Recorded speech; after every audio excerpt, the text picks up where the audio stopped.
আসসালামু আলাইকুম, আশা করছি সবাই ভালো আছেন। তো আজকে হঠাৎ করে নিলয় ভাইয়া সবার জন্য সন্ধ্যার নাস্তা নিয়ে আসলো। তো এটা উত্তরা রাজলক্ষ্মী থেকে উনি এই নাস্তাটা নিয়ে এসেছে। তো এটা একটা আপনার স্টার রুটি নামে পরিচিত। তো ওইখানের এই রুটিটা খুবই মানে নাকি অনেক মজা। তো সবাই মিলে ওইখানে নাকি এই রুটিটা সবাই খায়। তো যাই হোক, উনি আজকে আমাদের জন্য সবার জন্য বাসায় নিয়ে আসলো। তো এদিকে আনায়া ওরা খুব মজা করতেছিল। তো এদিকে আমরা রুটিটা ওভেনের মধ্যে গরম করতে দিলাম।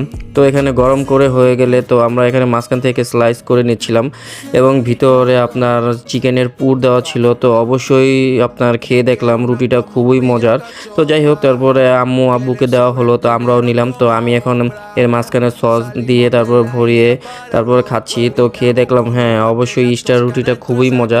তো স্টার মতো দেখতে একটু মানে তিন কোনা দেখে, তো এটার নাম হলো স্টার রুটি। তো আমরা সবাই মিলে খেলাম। তারপর ঈশাও এবং ফারাজ